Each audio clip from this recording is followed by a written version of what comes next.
The broadcast is now starting. All attendees are in listen-only mode. Well, friends, welcome to today's webinar, and we have with us Professor Arun Jamkar. He is the Director Program Postgraduate Research and Development in MIT Group of Medical Colleges, Pune. And as most of us know him since quite some time, he is the ex-Vice Chancellor of Maharashtra University of Health Sciences, Nasik, and very, very active person in the field of medical education, a FAMER Fellow, and President of Indian Association of Health University Vice Chancellors, and he is currently consultant in the Persistent Systems Private Limited, and also the Chair National Bioethics Curriculum Implementation in UNESCO Chair of Bioethics, and also he's ex-dean of the BJ Medical College Pune and ex-professor of surgery at BJ Medical College, and he has really risen from a very simple backgrounds, from a son of a primary teacher born at Nandej village. He has rose in life to a vice chancellor, and I mean a beacon for all of us. Over to you, sir. Thank you, Sanjay. Am I audible everywhere? Yes, sir. Dr. Amrit.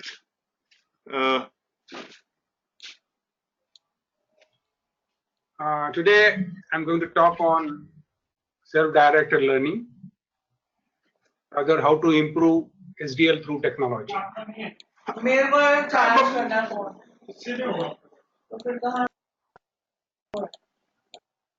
I think all are requested to mute.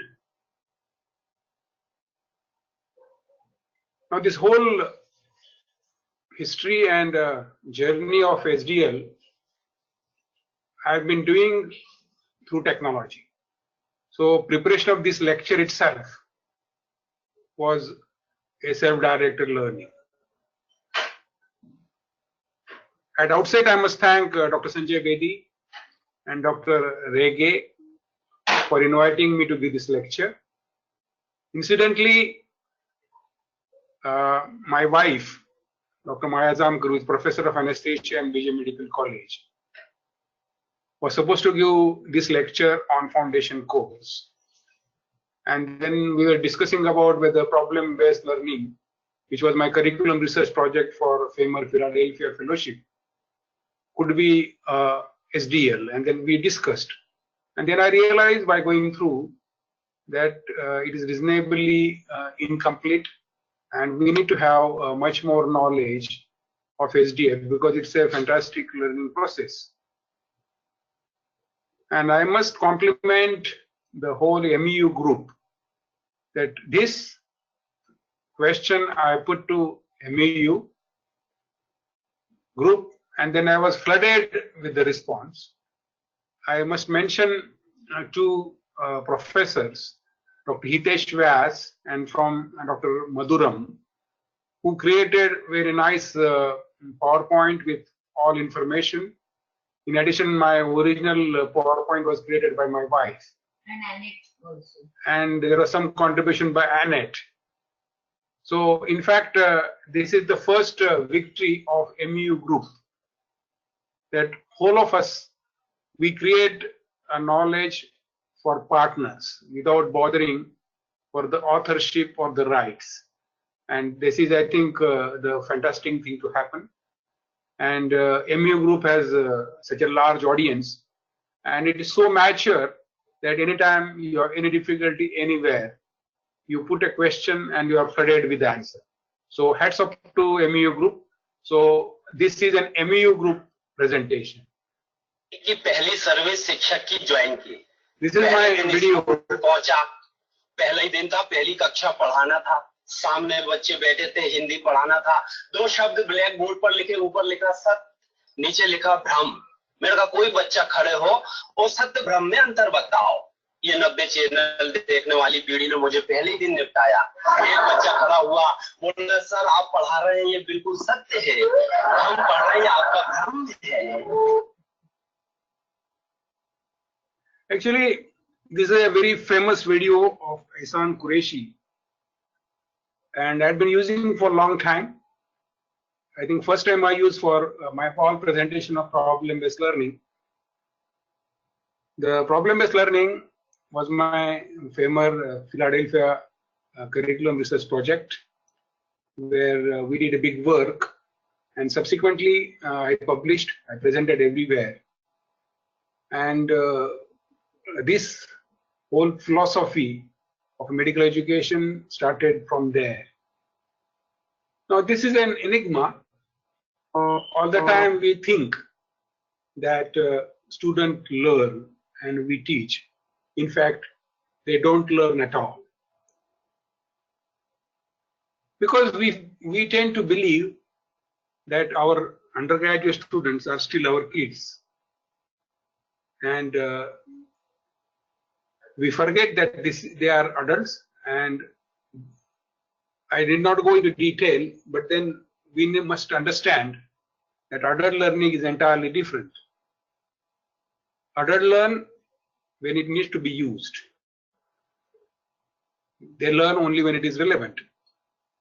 As a kid, we always were taught in geography, where does it rain in Argentina, and what grows in Winnipeg, and when were all these wars of Panipat. We never ask why you are teaching. I'm not going to be in Argentina anytime. Now suddenly in anatomy, you start teaching them parotid, and with all those shapes and sizes and all that sides, and they say, why you are teaching me parotid?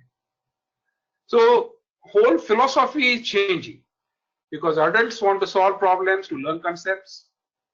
They learn at their own space, because in a class of 150, if you want all of them, then they won't.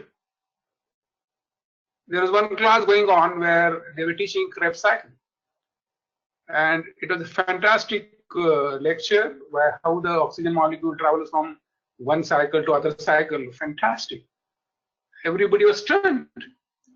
At the end, one guy from the back benches only said, so what?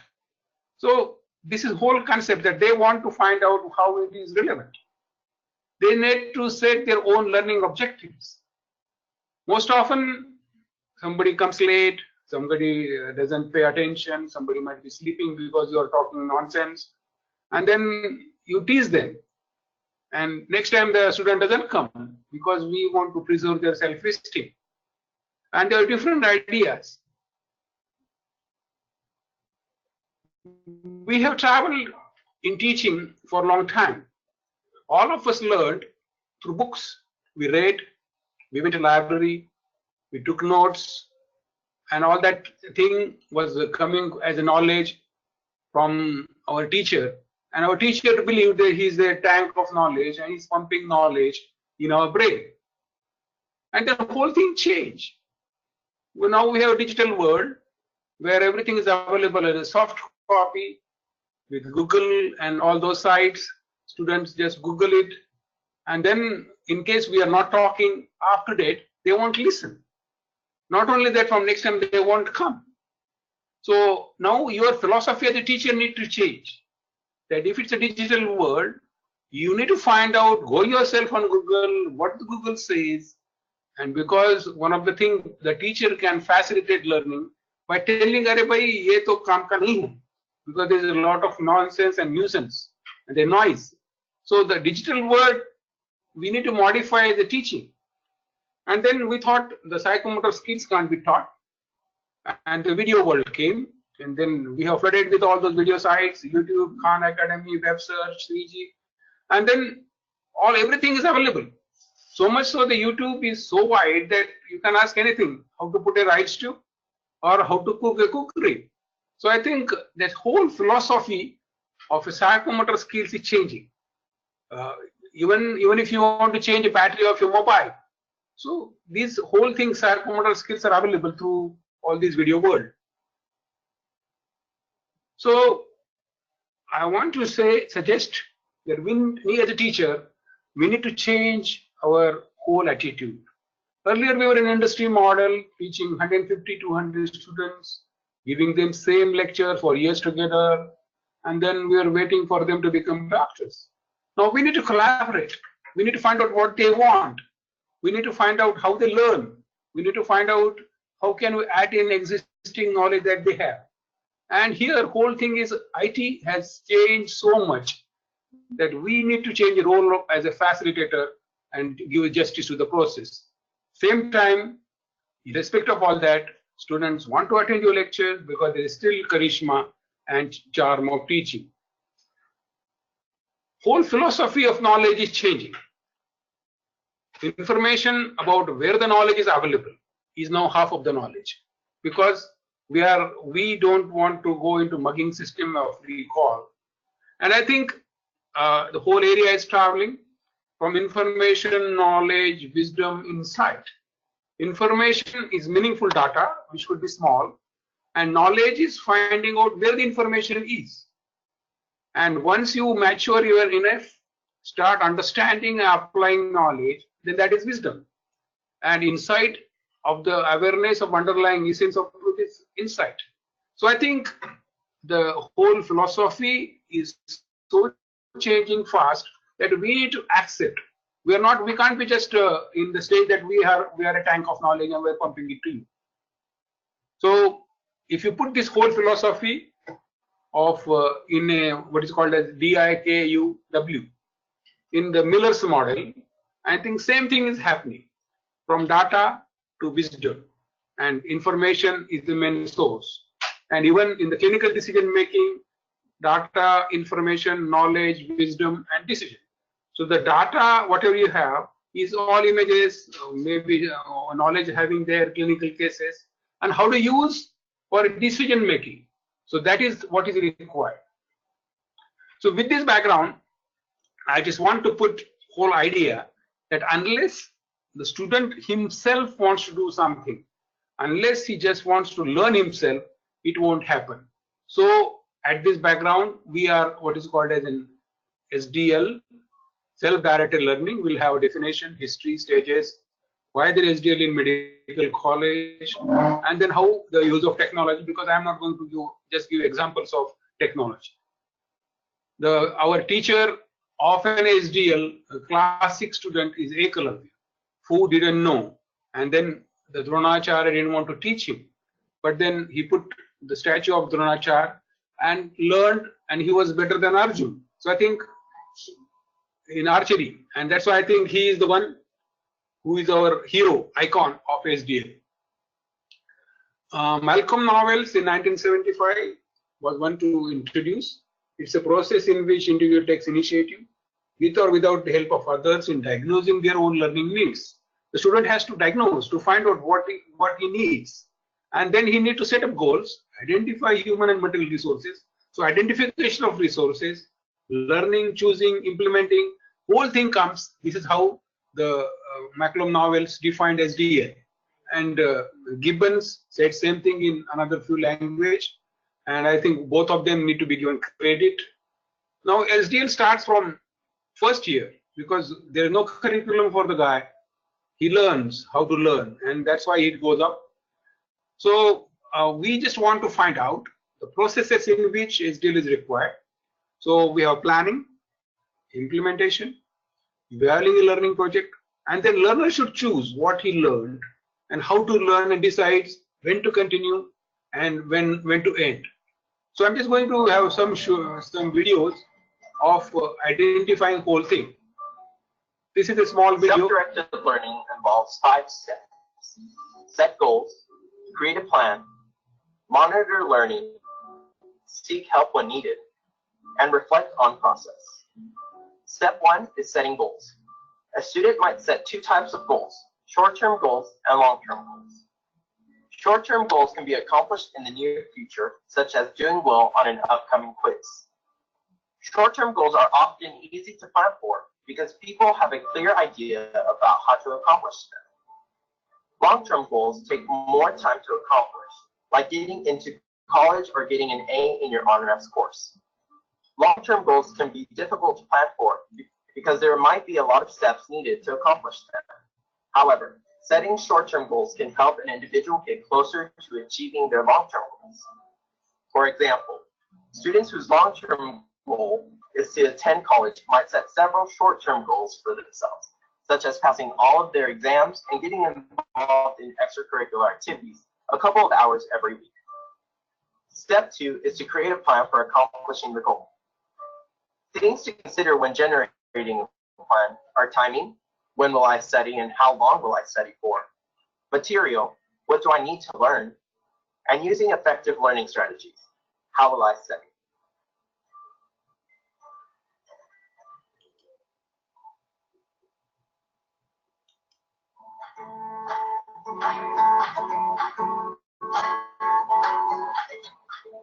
Step 3 is to monitor your learning.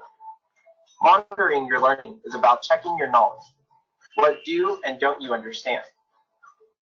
Self-monitoring is an important skill for assessing your progress towards your goal as you study. You can monitor your learning by asking yourself questions like, what do I understand? Can I answer practice problems without referring to my notes? Can I explain the concept to someone else? Can someone else understand what I'm trying to communicate in my writing? Is there anything that is confusing or unclear? The responses for the previous questions lead to step 4, seek help when needed. If you do not understand the material after trying to learn it on your own, it is best to seek help from a friend, a tutor, or a teacher. Finally, step 5 is to reflect on the learning process. After everything is done, consider whether you accomplished your goal and look back on the plan you created and carried out. Asking yourself questions like the following can help you identify the strengths and weaknesses of your approach in order to improve for next time. Did you accomplish your goal? Was your plan effective in helping to accomplish the goal? What elements of your plan would you keep or change for the next time that you have a similar goal? Remember, you can use reflection for any learning experiences, whether it be an exam, completing a lab report, driving for the first time, or anything else.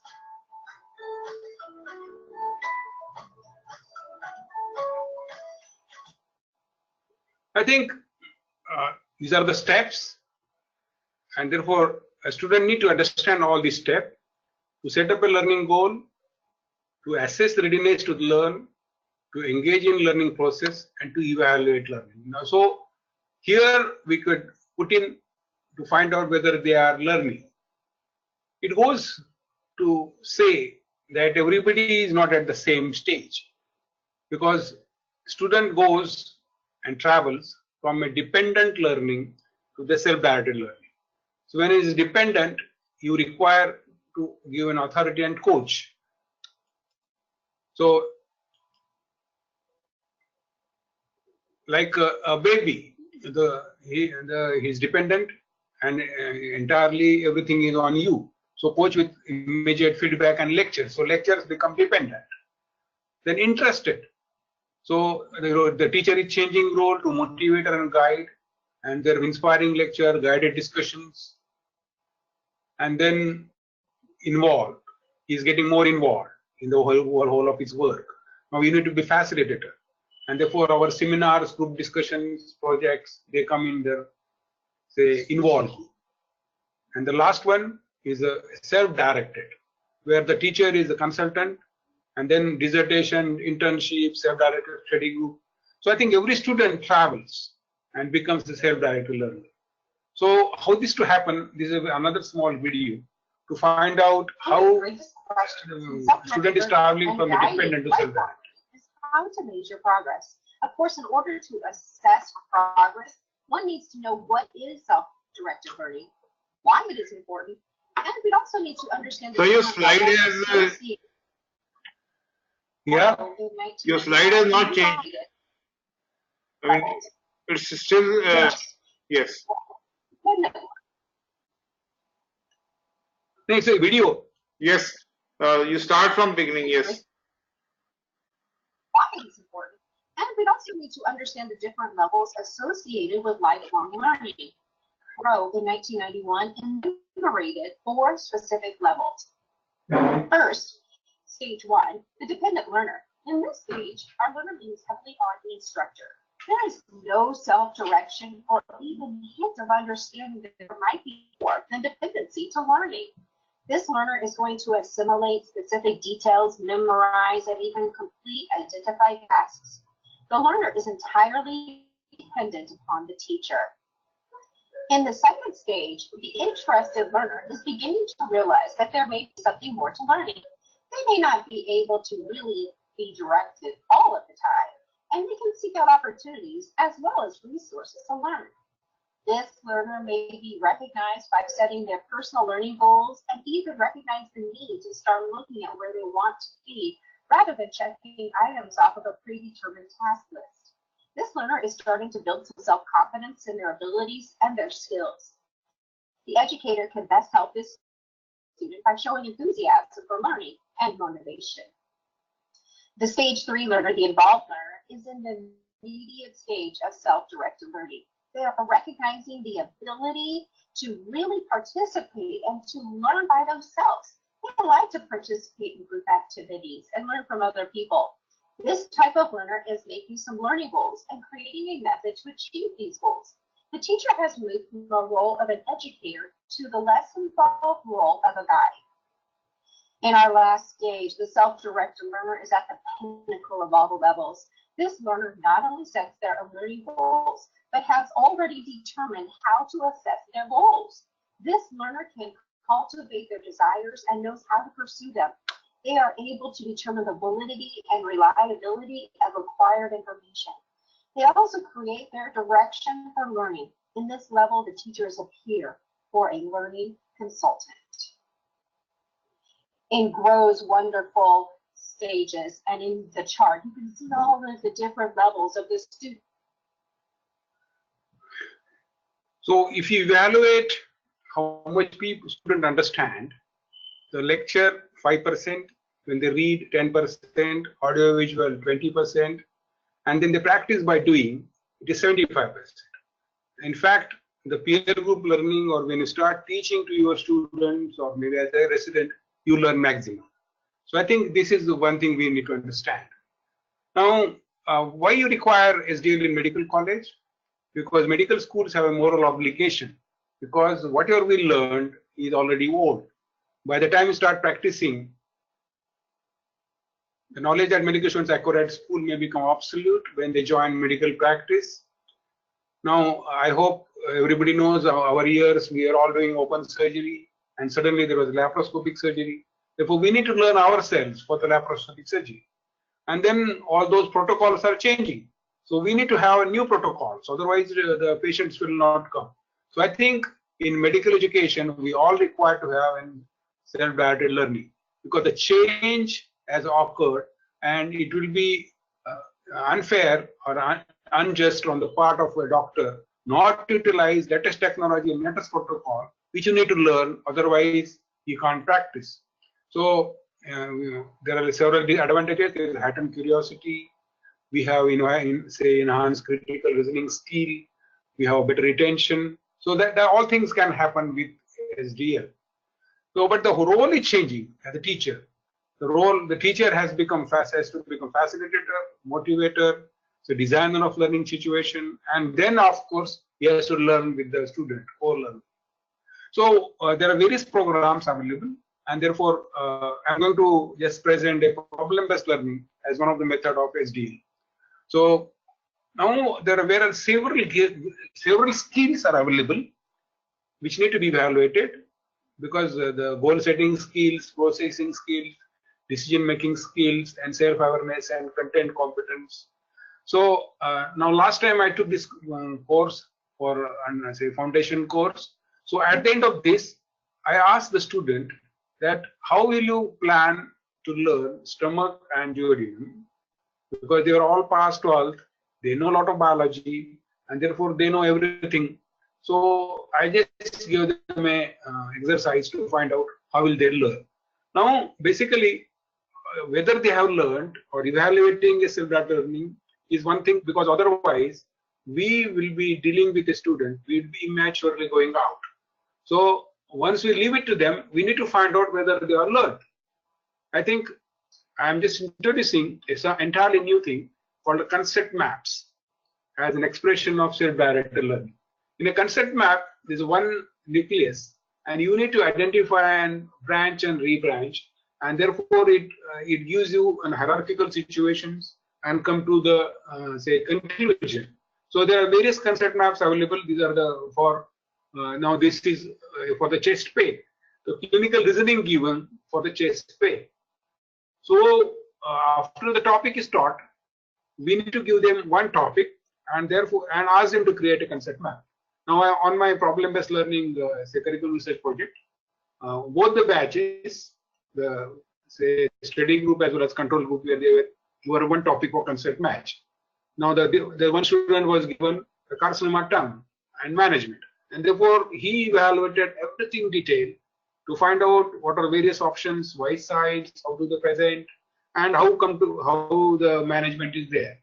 And then this is about another thing of a pain in abdomen, a peptic ulcer. So I think once we give them one topic or maybe one problem, they should be asked to create a concept map, and they should be given maybe 1 week period.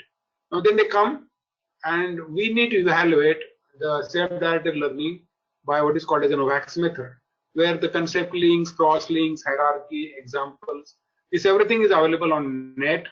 And in fact, I had presented one lecture on my 2005 FAMER Philadelphia protocol, where I talk of a concept map, and therefore these maps could be there. And then I think we need to go ahead and find out all these links and then evaluate.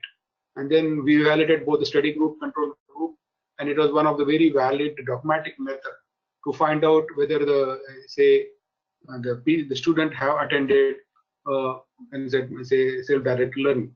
In both the things, they were not statistically significant, but then there was at least geometric mean was better. Now at this juncture, I want to introduce a problem-based learning, because problem-based learning is not entirely self-directed learning, but then it is closer to self-directed learning. And I think in stage 3 of SDL, PBL could be there. So I hope everybody knows, because we had several projects of problem-based learning in say FAMER research fellowships, regional FAMERs. Now it has a problem, a tutorial group, a learning objective. I just want to briefly go how you do, and then examples, because people could start from paper-based clinical scenarios, experimental clinical scenarios, photographs, everything can trigger. Now my project was published in Indian Journal of Surgery, and I can put to the MeU group my article. And we need to utilize all our large patients in say teaching hospitals. So now in my class, the last time I demonstrated PBL group. So I got 6 students. So ask them, introduce them the concept. They chose their rotary role. They made chair, scribe, presenter, and then the whole group dynamics was there. And then what I did was I asked the class of 150 to divide themselves in 6 groups, and the learning issues for each of the student was given to one group, and then they were given the answers, because I wanted them to Google and after half an hour have the answer. So the generic skills or teamwork, listening, recording, the whole thing can be done.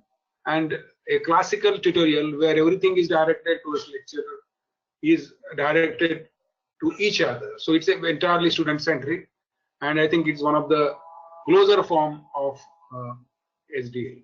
So faculty needs to be trained because the familiarity with the whole process is there, and maybe there is increased workload because it's small group teaching. Students, they take their responsibility on own learning.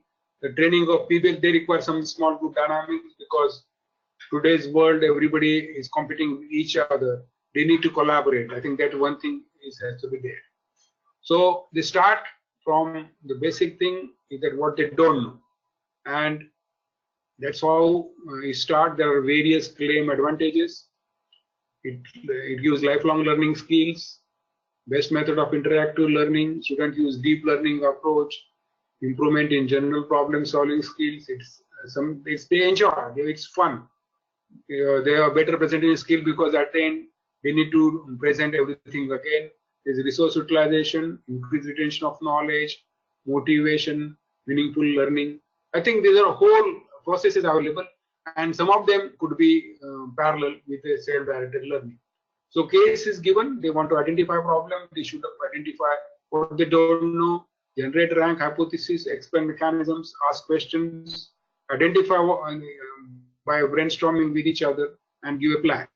So we were doing all these in actual cases because tutors were asked to take direct cases, and acute cases are better because when the patient comes, we have some knowledge available. Therefore, they start brainstorming. By the time they complete the brainstorming and identify the answers, they have some additional information available, and therefore an acute case are the hierarchically like a case-based learning. And the only thing was we need to teach them say clinical findings. So, and then I think this is a whole process because whole thing depend upon to find out what is the level of ignorance, and that's how they what's called learning issues, and then they divide. I think this is the process: read the problem, brainstorm, identify learning issues, research, divide, return back, and then they present to each other. Both the processes, the faculty has to be there because he is a collaborator or maybe facilitator. Because sometimes when they go entirely to the book, they talk reasonably bookish, and so the faculty need to give what is called as a form opinion. So we are traveling from a teacher-directed lessons to a self-directed learning. I think the PBL is one of them. So self-directed learning, we need to take ownership of learning, extension of own learning, management and monitoring of own learning, and this whole concept of self-directed learning can be done with the PBL. SDL in addition teaches you the time management, cost of traditional learning, transportation because most of the thing could be done by telemedicine, learner's own learning style. So only thing that is coming now is in technology. I think technology can help to give whole platform. So we have slide shares, the learning management system, open education resources, social networks, Facebook, Google Groups, Skype. So we are flooded with technology for SDL. Now what is required is we need to find out all these say web-based resources, how they help. So we need to classify them. How many of them would help in remembering? How many of them would help in understanding? How many of them will help in applying, analyzing, evaluating, and creating? I think all these say web resources are all available, and the teacher's role is to direct them about which one is useful for you. So the teacher is a role model. He should know all available technology. He should incorporate old and new, provide an authentic environment. What is required is authenticity, and provide feedback. And then in the whole process, we need to understand that we have to be autonomous. We should not go back again and start dictating. So the teaching with SDL, there's a lot of impact, and I think impact is going up. And whole philosophy is now changing. Now I just enumerated all those processes of simple from texting, from collaborating in the same say Bloom's taxonomy: remembering, understanding, applying, analyzing, evaluating. The texting is just remembering, understanding.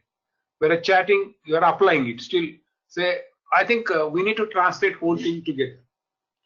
So I'm just trying to show a video which shows how the technology is coming everywhere, and I think as a teacher, as a student, we need to find out what kind of technology we have and then utilize it, because we are living in exponential times.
I think I just wanted to show you the explosion of the technology, and we need to use all that technology for SDL e-learning.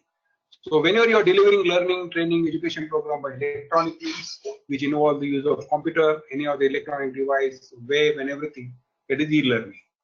And then e-learning goes up, down, and then we have what is called as synchronous learning or asynchronous learning. So as a teacher, we should initially do a synchronous learning, because it's a virtual creation of classrooms where the student can do partly and then he can go home and then learn and then come back.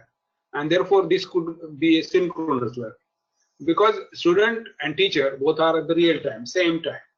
Whereas asynchronous, everything is recorded. He can do at the self pace. You can have recorded say lectures, videotape classes, so presentations, and the whole thing can be is access available every time.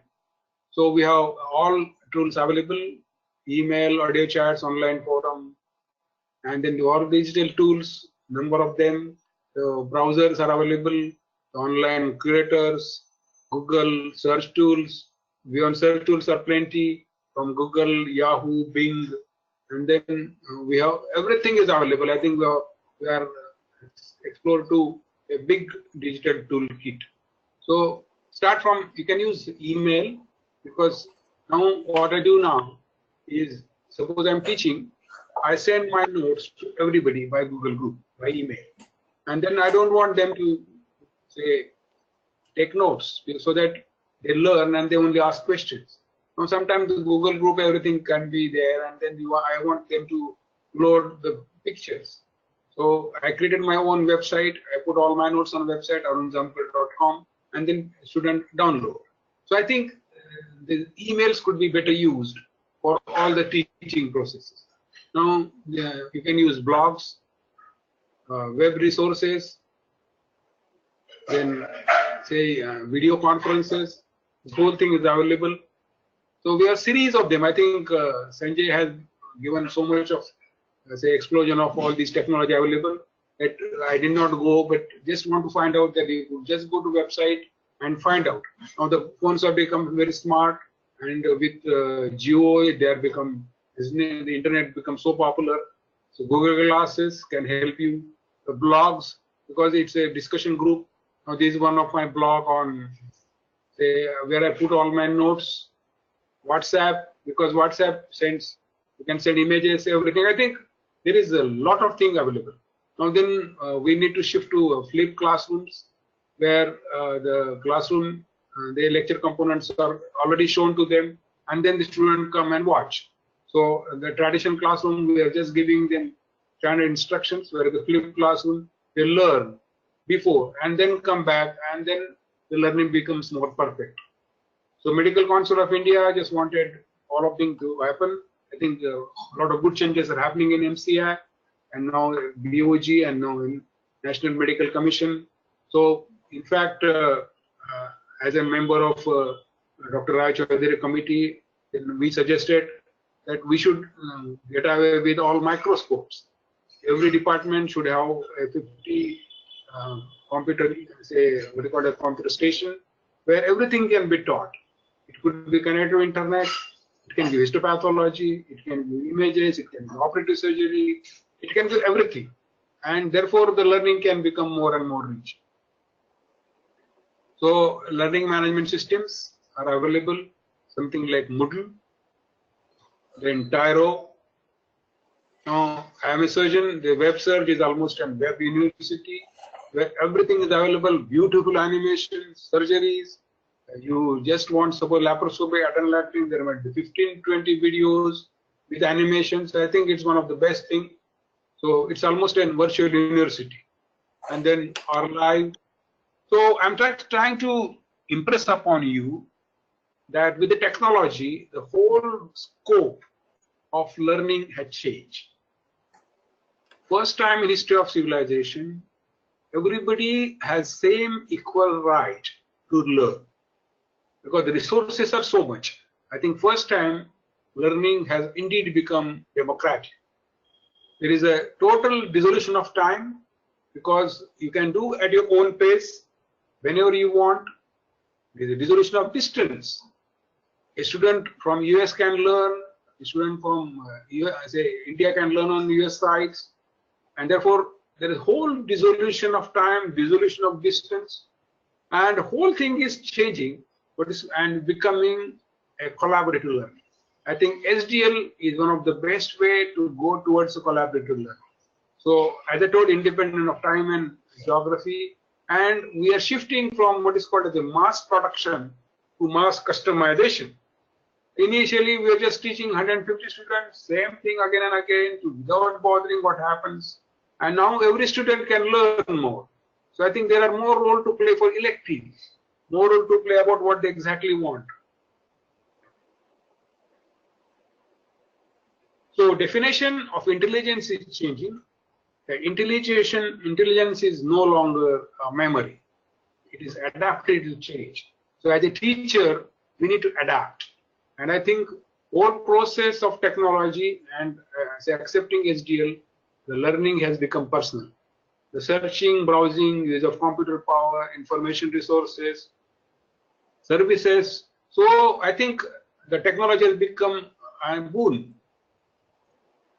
Earlier, we are just giving what is called as course content exchange. So MCI gives a course, MHS gives a course, and everything is taught, and then we are happy with whatever course content has gone from the teacher side to the student side. Now with SDL, we need to go ahead. With the PBL, we want to collaborate. So we are what is called as a course content collaboration. But now we have to go beyond. And I think technology and SDL, from the course content, we go to course content innovation. And once we innovate in all these areas, we'll be creating knowledge, creating more information, and we'll be creating an intellectual capital. And a nation becomes big only because of knowledge. So with this, I think we need to understand whole scope of technology. I think technology has become very mature and it will be unfair not to use. And I think SDL is one of the very nice platform for using technology to make it perfect. So I think we just summarize: eliminate geographic constraint, reduces travel cost, option to select relevant material that meets the level of knowledge, study wherever they have access to computer and internet. These are all advantages of e-learning. In addition, it gives a self-paced learning at own pace. It is not a cup of web page, it's a complex learning environment. And in a professional LMS system is required and need motivated students, and you require a lot of optimism. So SDL requires motivation. Teacher needs to become facilitator. Technology, as we rightly said, has helped SDL, and we need to use a judicious use of e-learning. So from data to the wisdom, data, information, knowledge. Now this is a new paradigm that with all that data available, all the information available, we know where the knowledge is, we know where the skills are. With the SDL, we want to find out how the wisdom can be there. So thank you.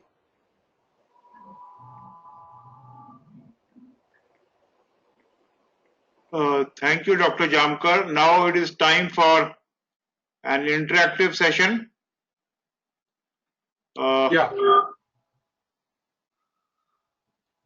Dr. Happy Modi says, is self-directed learning 100% accurate?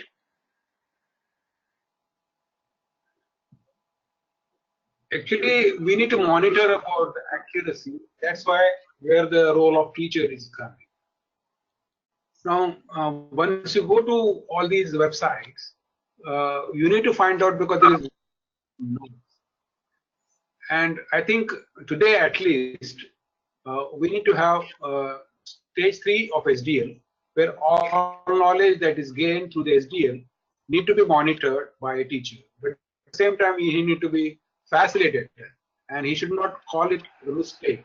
So we need to change our whole language, because you are facilitating. You need to politely say, no, this is not that way. This clinically it is different.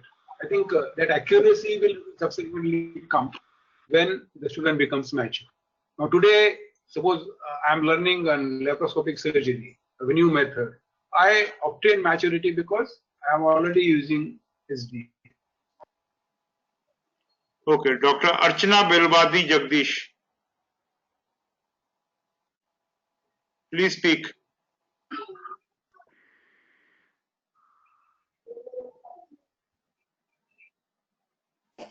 Hello?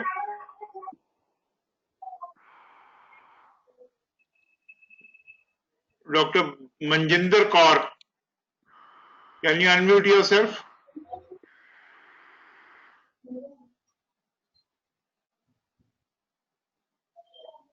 Dr. Archana, we can't hear you. You can write on the chat. Let them text. Yes, you can. On the side there is a chat button also. You can write there. Chinmay Shah, please you. Sir, good evening. Yeah, good Am I evening. audible? Yeah. Sir, what are the best method to test SDL at the end of session if you want to do assessment? Actually, we as the professors, there is a lot of scope for areas to explore. I took PBL as SDL, but believe me, in spite of all those say literature surveys, nobody is talking about exact methods. The best way to do is try to find out how best you can do, and then assessment will be done. But I think, to me today, I think best way is feedback. Okay, sir. Thank you. And evaluation with the concept maps. Actually, Okay, I can share my paper presentation on concept map on the MeU group. Sure, sir. Sure. Thank you. But then that area, believe me, is still open. What is your idea? Yeah, I was just thinking that first, as you said, sir, that concept map. So we can just go through it and analyze it how properly or correctly concept map has been created. Or before that, I think faculty should have, as like in exam assessment, we have a blueprint in the form of answer sheet. We can have a blueprint of concept map, 2, 3, 4, 5, whatever different varieties of concept maps is possible, should be there with as the resource material with the faculty, and then it will be easier for them to assess by comparing a concept map. Yeah, but then if you give same topic to everybody, the problem is they may copy each other. So Yeah, I go separate copy to everybody, separate problems to everybody. Okay, so okay, it takes a lot of time to examine, evaluate. At Yes, the same for time, example, best way is to put them some questions. Suppose somebody is jaundice, and then how will you go to evaluate which type of jaundice it is? Okay. And that SDL program would be there to help. So they may not have concept map, but at least they should come with all that knowledge. And what I advise them is best way is to have one patient in ward on which you have SDL. So that he goes, examines that patient, comes with the new problems, solves itself, and they puts in that concept map. That is clinical teaching is very easy for SDL. Okay, sir. Yes, we can do that, sir. Okay, I Dr. think it's an open ground. Well, all my professors, I want to share. They should share what they have been doing. Yes, sir. Dr. Manjinder Kaur has written, what is the best way to implement self-directed learning in first MBBS, as MCI wants us to include SDL in daily timetable? I think the best way would be give them those topics, let them plan, because as I said, the batch I gave them that now you have some knowledge about stomach and duodenum. So plan what you want, how you learn of stomach and duodenum as regard anatomy is concerned, physiology is concerned. Actually, I just forgot. I can show you the. Wait a minute. Now this was my PBL. It was a case of a gastrointestinal system where the case was taken in such a way that they know partially, and it was written in a what you call the colloquial language, and it was written so that it was done in such a way that whatever they learned, they could be extrapolated. I hope are you able to read? Yes. So Jayaraman, 6-year-old peon, opened his eyes to find himself in hospital and saw a bag of blood which was running on his arm. So the chairman would ask, what is the bag of blood? Why it is running? So then whole question went on blood bank, what is blood transfusion, how do you give blood transfusion? And then I think if you go like this, the whole procedure, it went slowly and developed into an entirely management of a bleeding peptic ulcer. So we need to develop on similar grounds. So this was the first MBBS now, because this whole thing we teach them now. And then as I said, at the end I said, he said there's a lot of stress. So how the stress can cause acidity. Therefore they will talk of gastric phase, say neuronal phase, intestinal phase. So we need to work hard towards creating those questions. And anyway, MCI wants an early clinical exposure. So maybe show them a patient and then do it so that it becomes more relevant. And being an adult, they will learn better.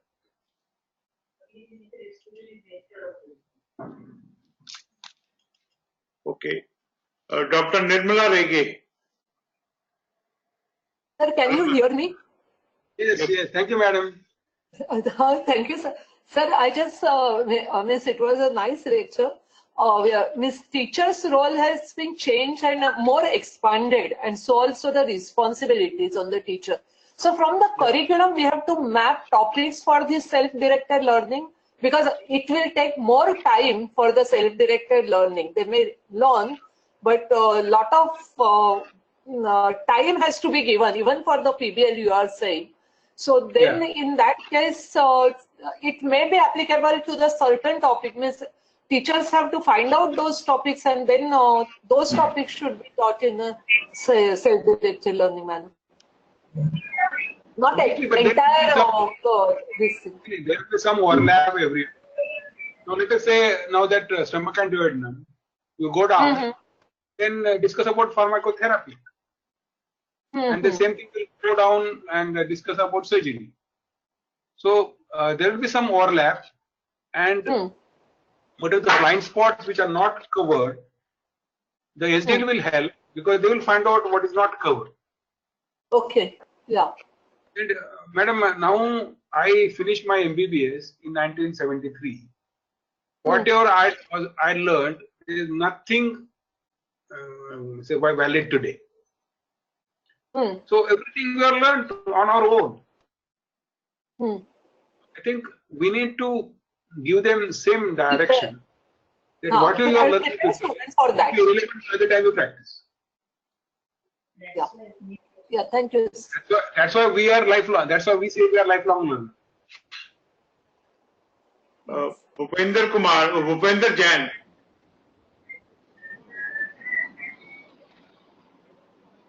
Dr. Bhupender Jain.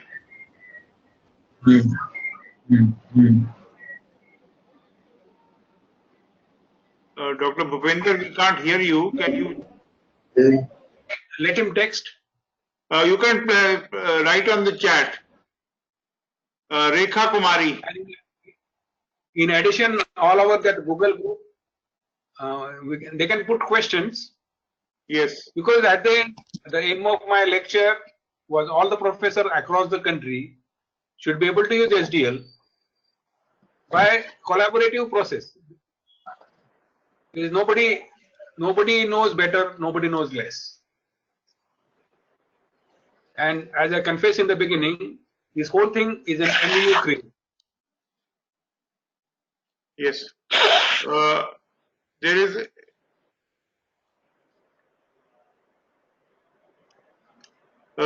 can the students cope with SDL from first year itself when basic knowledge may not be sufficient? Should it be introduced in phased manner?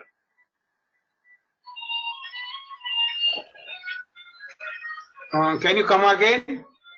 Can the students cope with SDL from first year itself when basic knowledge may not be sufficient? Should it be introduced in phased manner? By Dr. Anirudhan Nambi. No, that's why we are showing the stages of SDL. So at least in first MBBS, they should go down and we find out. And at least they should be helped. If you find out the stage, the first MBBS, they should be stage 2. And we don't know because we had been dealing with the students. But I think 12th standard and 10, 11th standard, there's a lot of biology. And they know far more biology than what we were knowing in our days. Yes. Dr. Richa Thaman. Dr. Richa, can you unmute yourself? Yes. Thank you so much. Thank you for this enlightened talk, and I think it's the need of the hour because I'm not only talking about the students, I'm also talking about the faculty. They also have a lot of questions about what SDL is and how they are going to apply it for the students. I just have one question, that when we talk about the assessment, I think we talk about here formative assessment for SDL, because if we do not assess the students, we'll not be knowing whether they are really, doing the self-directed learning. And so you talked about the concept maps and assessment by Novick's method. And you've already been talking about collaborative learning. Are there some other methods which you have used or we can use, which are easier to use in a short period of time with so many students, or maybe some peer-peer evaluation for collaborative learning? This I wanted to ask. No. Obviously, the other thing is peer-to-peer learning, but then it's almost same like a collaborative learning. There are other various methods available. We need to do a literature survey because I didn't have any first-hand experience of rest of it. So as a professor, it's open for us. And I want you to find out what worked, what you found out, and then put it to the group. Yeah, sir, I think many of us must have done the peer evaluation, and I'll just try to find how relevant it is in Indian scenario. Thank you so much. Thank you. Thank you, sir. Dr. Swapnil Parikar, how can feedback be given to students at the end of SDL? Can peer feedback be used after giving the answers to students? I think there is a very appropriate protocol of giving feedback. So it should be sandwich, and I think it's entirely new nice discussion can be given with feedback. But while the student is given feedback, we need to understand that he is an adult learner, and we need to follow like an 1 minute receptor, that we should give positive things first, and then give critical analysis of what is missing, and give them resources of how to overcome that missing knowledge.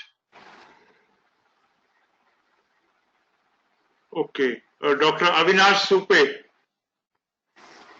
Hello. I think it was Arun, very interesting.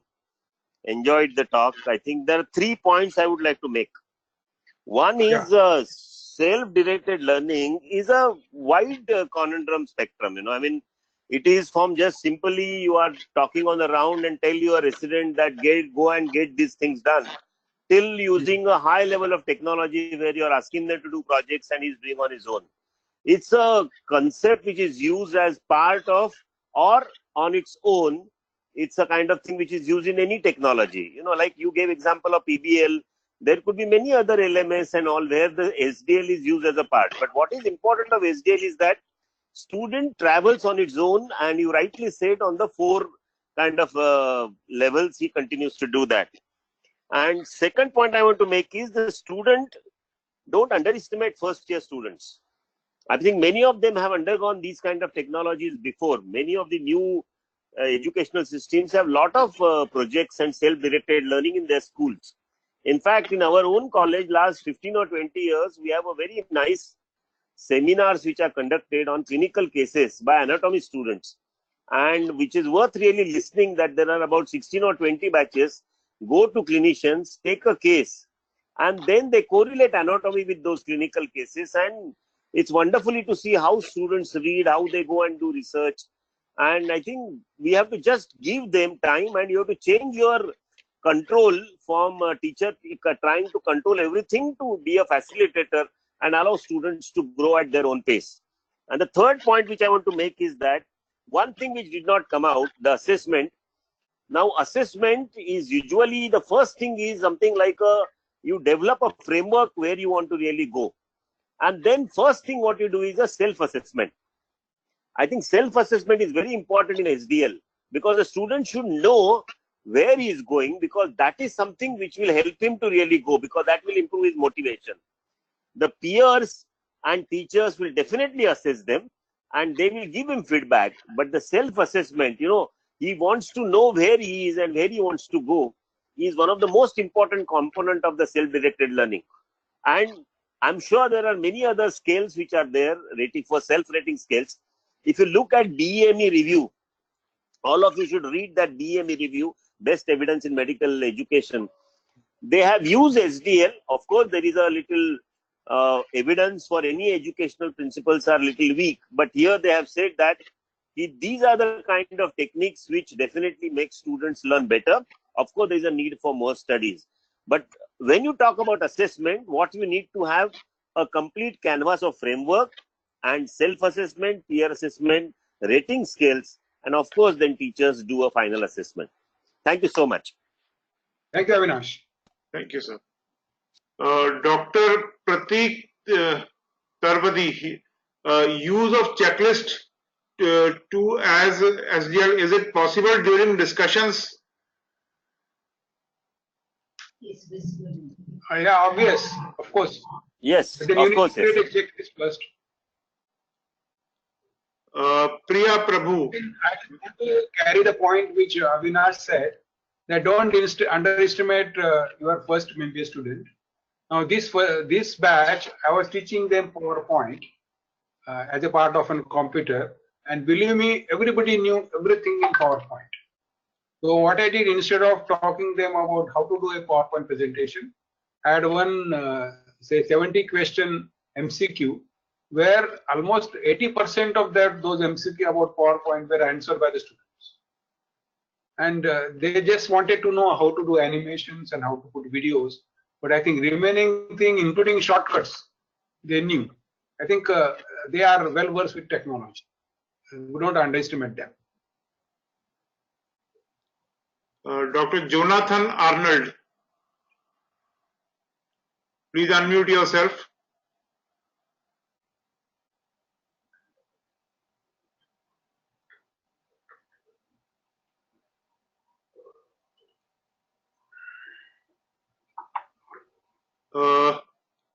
Then Dr. Premnath Kotur, what is the different methods of enhancing SDL in students? I think that's what we discussed. Yes. Dr. Rose, thank you for a very informative session. As you said, to assist SDL, students need a laptop, Wi-Fi facility. Only then we can dissolve time and distance. We have to provide students with materials prior to coming to PBL session. Am I right? I think now smartphones are available. The Redmi's and MiUI's, and they are so cheap. And the Jio 399 rupees for 3 months. They are giving you 1.5 to 2 GB per day. I think this is fortune for students. Yes. So instead, they look for some movies or something. I think they need to be judiciously using. I think the internet and say smartphones were never as cheap as now. Yes, sir. And obviously, in case even the laptops have become very cheap. Yes, sir. I hope everybody knows Mac has Apple has introduced a scheme for giving Mac at very cheap rates to students. And India, we don't throw anything away. The second-hand laptops would be available at 10,000 rupees. Yes, sir. Dr. Shivani Shimar, I too believe in SDL, but students might have apprehensions and insecurities regarding missing out something in learning. Secondly, our assessment methods need drastic change to evaluate students. No, we are not shifting entirely.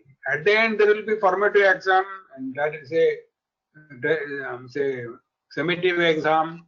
Everything, we are not changing anything. And as rightly said, the SDL has built in what you call as a self-assessment, because at the end you require to be honest. You can deceive everybody except yourself.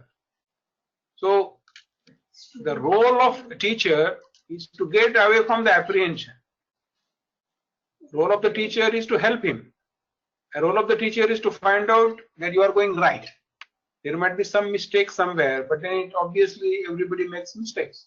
So I think a teacher has far more role, and he's almost playing a what you call as a personal role in his life, because at the end he becomes a lifelong learner, and if you play well, he will remember you all his life.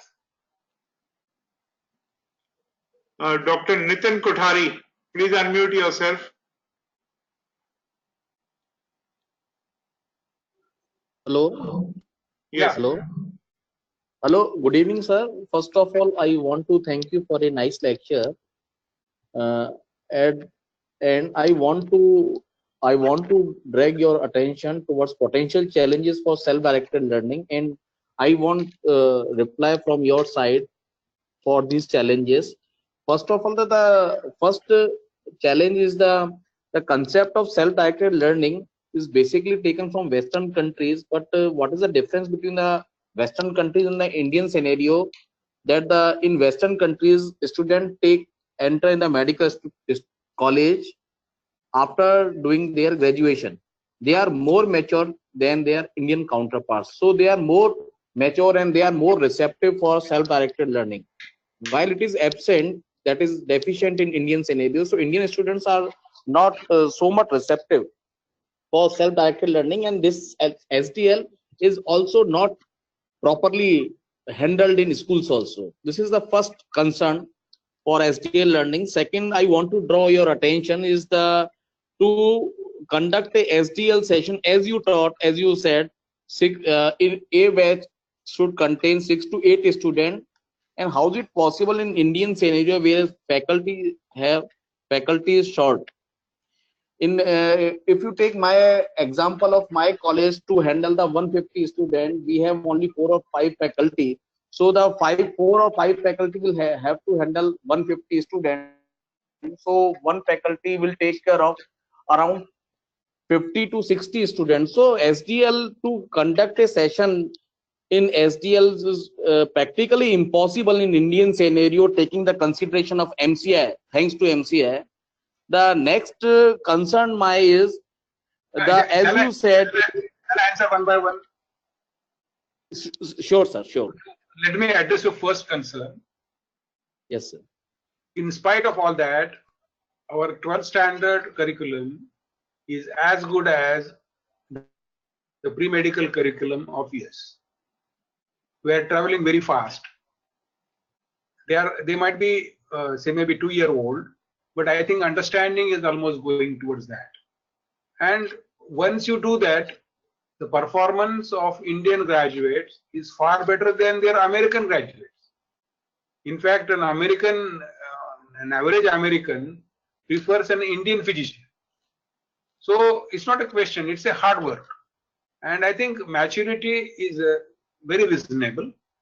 And we get talent. Look at the number of students appearing for NEET. And we get almost the cream of the society. The most talented students come to us. I think we shouldn't underestimate. They are as good as their Western counterparts. Other thing about the faculty, obviously, this is hard work. So if you see everywhere, all those slides of PBL, I said it is increased workload. But then you enjoy. And once we need to give a system. So we need to, as I rightly said, we should teach your student how to fish so that he eats the fish everywhere, every day, rather than giving him fish. Earlier we were just giving them fish. So I think I entirely agree. There is increased load for the teacher, but I think that's worth it. What's the third concern? Sir, please excuse me. As you said, SDL involves hard work when the faculty is short. But I want to add one more thing.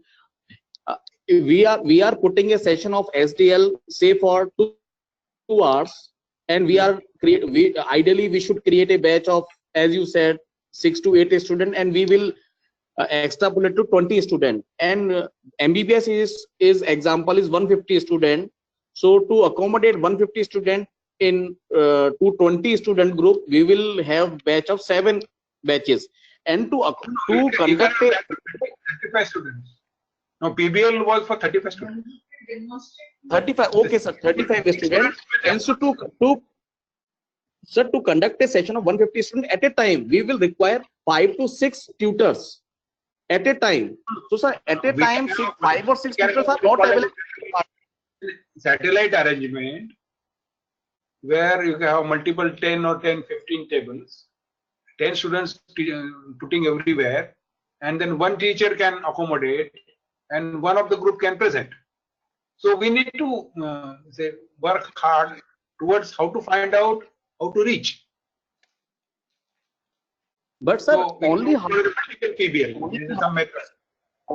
sir, I want to say only hard work is not the solution. Faculty should be in reasonable number. That is quite absent in the medical college, especially in the new medical colleges. And I want to add one more thing, sir.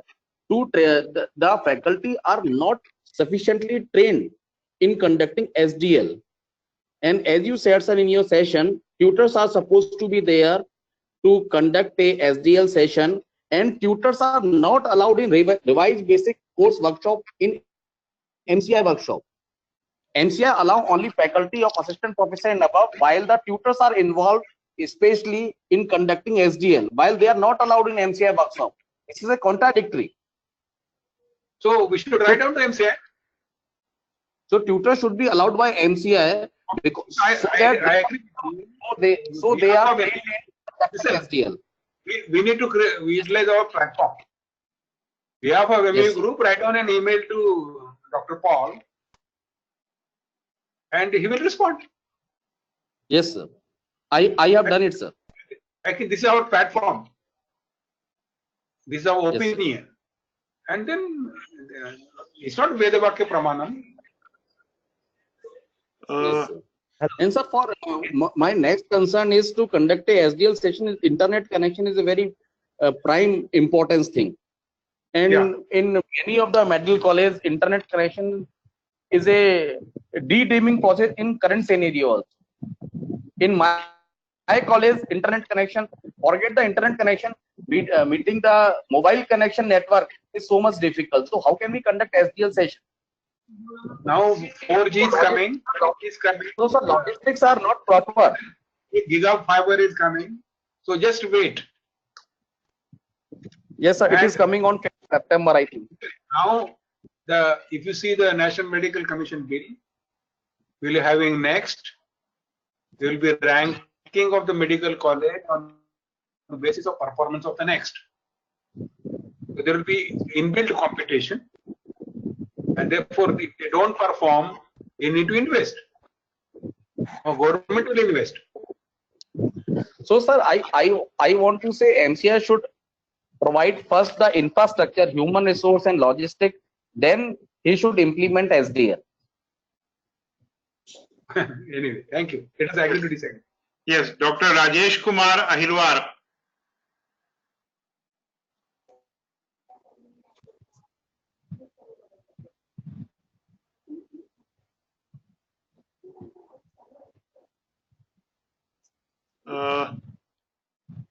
Then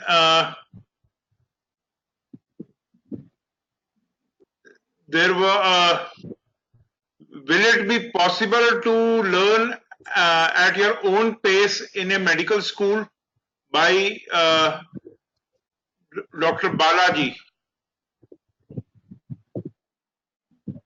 Of course, it is possible to learn at your own pace.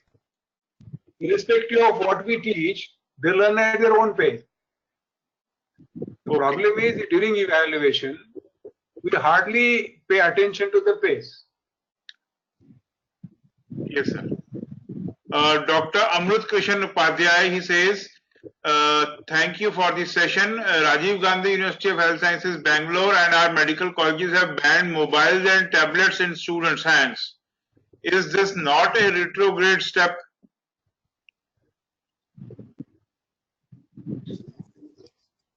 So instead of banning mobile, you should ban the site. Yes, sir.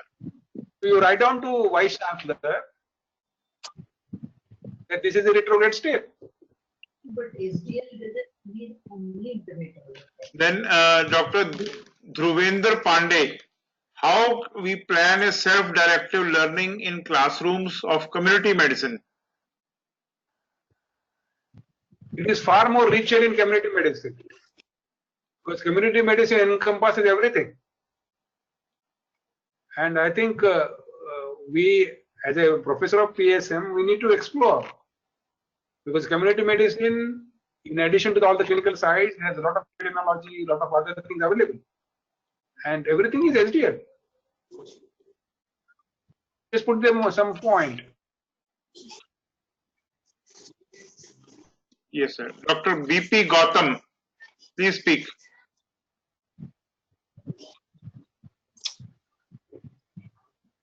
Dr. VP Gautam, can you speak?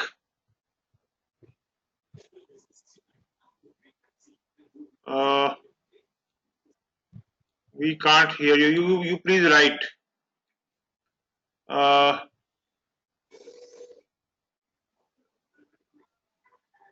Dr. M.V. Mahajan says there was LMS, for example, shown as Moodle. and there was something called Tyra. What is the difference?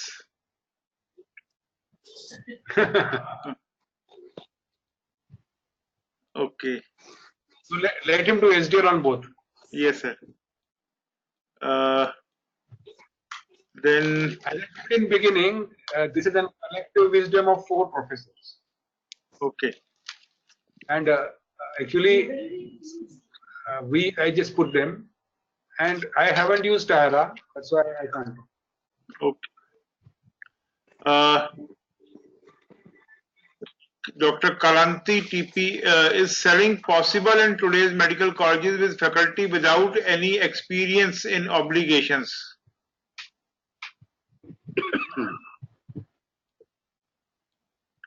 Okay. We discuss academics, not administration. Yes.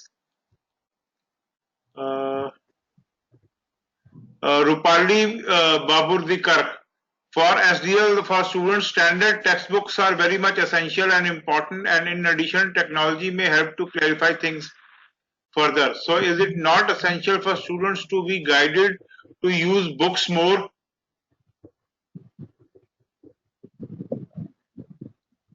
Now, actually, reading a book and reading an e-book, there's a vast difference. First thing is all e-books are automatically upgraded once you pay them once. Second thing, all e-books have URLs. They suppose some definition they don't know while reading. You just click, it goes to that topic, and it goes in seconds. Whereas physically you have to reach, and all those URLs, they go beyond book. And we are not well versed. I think students are more well versed with. As a net result, an online journal is far better than a printed journal. Yes, sir. As per new curriculum, separate hours are allotted to small group discussions, tutorials, and early clinical exposure sessions, where lot of SDL occurs. How does SDL, then how SDL hours to be conducted? Is SDL same as e-learning? E-learning is one of the component of SDL, because e-learning will help you for SDL. And that's why I wanted everybody to pay attention to my first video of Hassan Qureshi. We think they are learning. SDL, they will really learn. Okay.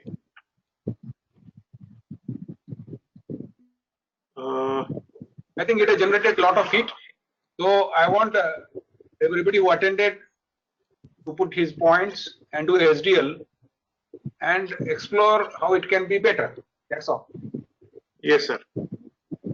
Thank you. So I don't think there are any more. I'm very happy there is a rich discussion and everybody participated. I think this video would be reasonably perfect for SDL. Yes, sir. There is one, Dr. Prateek Trivedi. He says, sir, in medical college, use of students' own interested topic, is SDL possible with given time?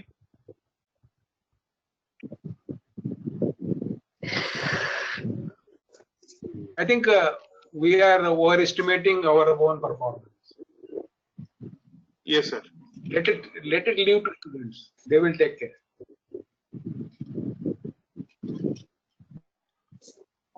Okay. Sanjay, yes, sir. I'll put my now.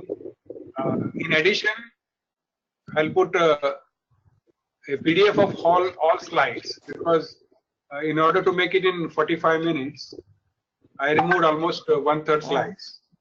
Yes, sir. Then they were rich knowledge. So what I'll do, I'll just put a PDF of whole process, so that remaining slides can be available to all professors. Fine, sir. And any more questions you can just put on the MEU group. In addition, I will give URL of all the videos. Can I ask a question? Yes. So is it possible to ask one question, please? Yes, yes. Yeah, please. Who is this? Yeah. Sir, the case studies, sorry, the problem. This is Dr. Mahajan speaking, sir. Good evening, sir. Thanks a lot Good evening. for your pleasant talk. I have just one query with regards to your problem-based learning. Whenever we are giving the students a problem-based learning, is it possible for that problem-based case to be carried on throughout the first year, second year, and the third year? Or is it that in the first year itself, the students has to answer all the queries with regards to that problem? So what I meant by that, like you have given the problem, We can have separate so problems. maybe anything that is related to anatomy. No. We Sorry, can have sir? separate problems for first year. The Okay, so curriculum. you just keep it at different. So At the end of the PBL, we need to find out what is the learning object. And depending on your learning object, right, sir. we need to Okay. find the PBL, and then we need to find out whether the learning issues that they were raised is directed towards our learning object. So learning objective of first MBBS will be different. Learning objective of second MBBS will be different. Right, sir. And the same case. Right, sir. Absolutely. But I was just.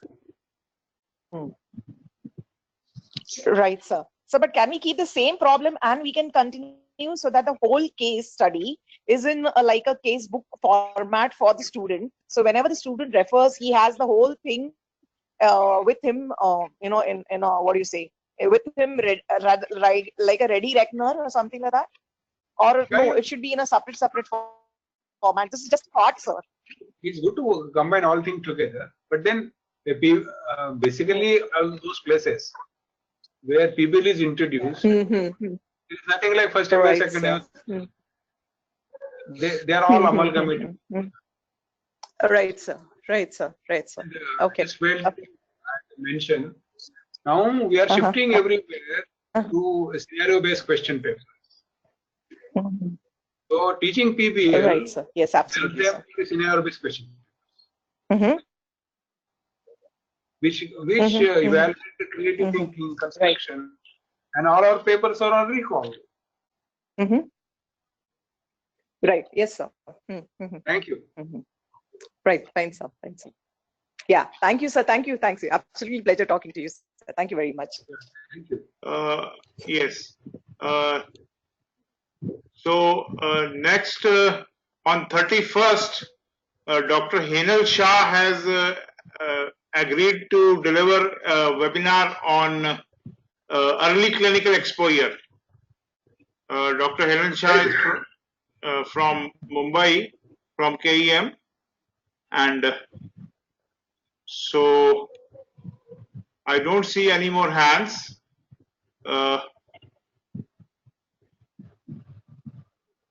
Super sir, would you like to make some closing remarks? I think I'm very happy. Yes. 411 people registered. There are 130 professors attended, and there are, I think, more than 30 to 35 questions being asked. So I think it has created a lot of heat, and we need to work together because this is something which is going to enrich the experience of medical students, and it will help them to make a better Indian doctor, what is called an Indian medical graduate. There is nothing West in this. SDL is everywhere. We will be doing SDL everywhere and every time. I think with these remarks, I want to end and thank everybody. Thanks, Sanjay, and thanks, AHPE. Thank you, sir. Yeah. Thank you, sir.